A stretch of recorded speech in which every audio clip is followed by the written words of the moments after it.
What is up, everybody? It's me, Jeezy Virus, and today we are doing another movie review. This time, it's 1983's fantasy adventure flick, Deathstalker.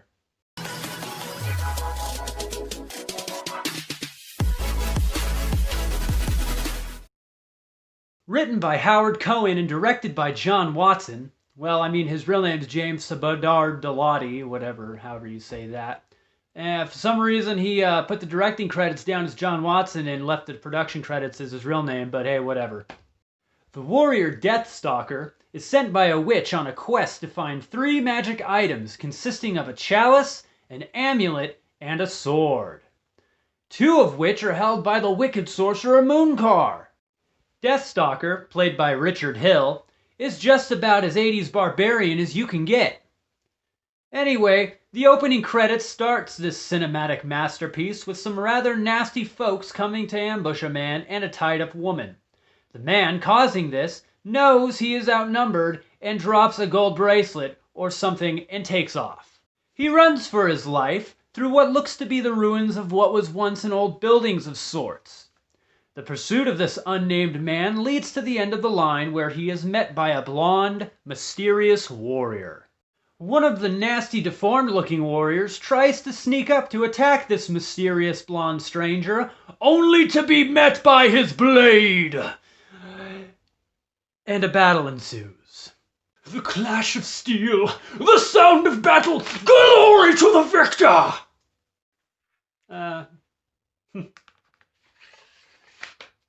Yeah, okay. Anyway. This unknown warrior somehow retrieves a bow and sends an arrow straight into the throat of the enemy, who held the woman hostage.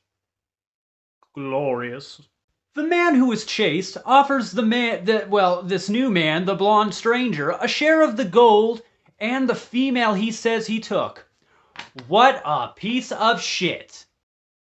The thrift store Conan ends the man's life after his declaration to take it all from him anyway. Anywho, the man sets the girl free before things start getting hot and heavy. That quick. Like, yeah, they just met during a life and death situation, and I suppose that must have warranted some action. Wild times, man. Anyway, an old dude interrupts them. Cut to our hero, if you want to call him that. Seems like a self-righteous prick to me. Talking to a king in the forest. You learn here that this king once had a castle, and it's now been taken over by his former magician Moonkar, played by Bernard Erhardt, whatever. The king offers this unnamed warrior stuff to help him kill Moonkar and reclaim his place, to which the warrior says nay. After a brief cut to the daughter of the king being taken to a room full of naked chicks, yeah, totally normal. We then see a prisoner being dragged behind a horse through the forest. You soon find out one of the 3 men on horseback is General Kang, and he is looking for a sword. Now at this point, you've probably figured out that the blonde-haired warrior is Deathstalker. Well, he rides onto the scene, sword drawn, while an old lady, the witch, pushes Kang away with a snake. 2 of Kang's henchmen ride to meet Deathstalker. Not surprisingly, he decapitates one of them. Fucking cool! Well, Kang has the amulet and changes form to escape the snake, choking him out. You then learn from the witch about the power of all 3 magical items, 2 of which are in Moonkar's possession. This motherfucker trying to get a drink of nasty-ass river water, and that witch shows up in his reflection talking about, "You should only have a thirst for power." I guess hydration is a bad thing in that world. Well, after Deathstalker crawls into some shitty small tunnel, we meet Salmaron, Keeper of the Third Power. Or the sword in this case. He goes on to piss and moan about being trapped in that cave, even though there is an opening to crawl out of. Well, a big ogre shows up and Deathstalker fights him, randomly. Salmaron tosses him the sword, and the shit lights up. Level up, bitch! So then, like Deathstalker, after unlocking the power of the sword, turns into a little kid and leads Salmaron out of the cave. After Salmaron falls into the river right outside, he turns into a normal man, and Deathstalker turns back into an adult. What the fuck? But whatever. I don't know. I don't know! Well, we also learn here that the third power, the sword, is nowhere near as cool as Conan's Atlantean sword. Obviously. But before we continue, don't forget to do the like and subscribe thing down below so you can stay notified for future videos. So, not long after that, we meet Ogress, a warrior played by none other than Richard Brooker. Yes, that Richard Brooker. The same Richard Brooker that played Jason Voorhees in Friday the 13th, Part 3.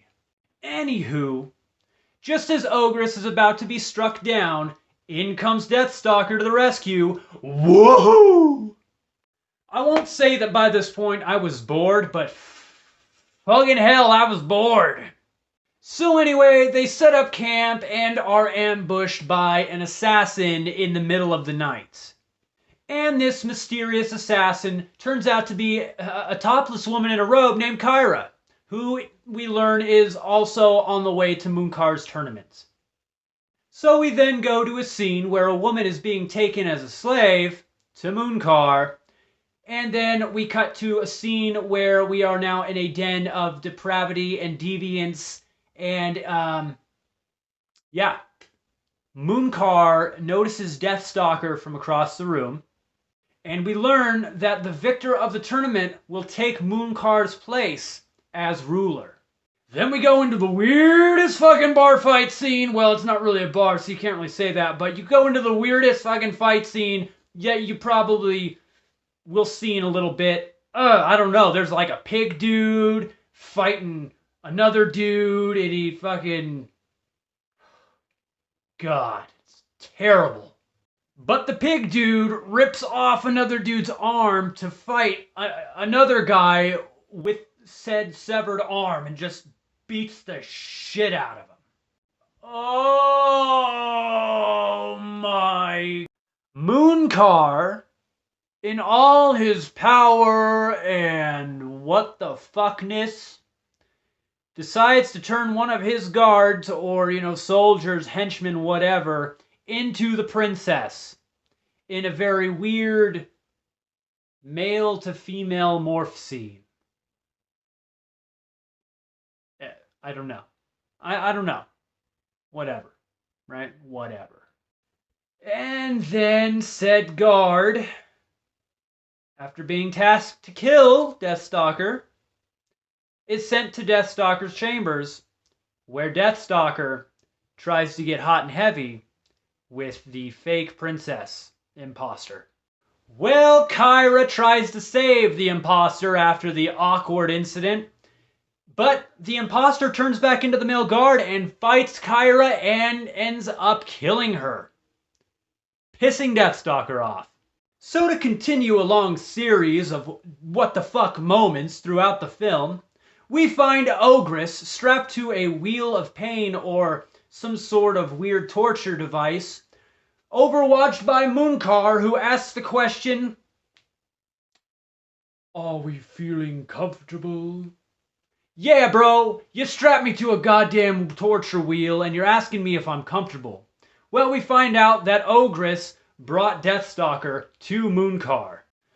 Ogress goes to try and kill Deathstalker, but ends up actually asking him to leave, but doesn't because Deathstalker starts a fight with him.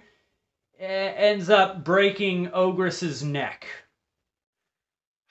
Okay, you know what? We're just gonna cut through all this crap. Okay.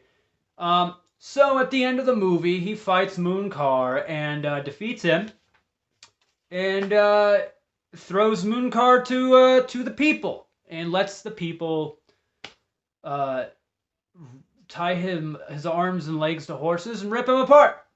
Drawn and quartered. Ended. Done.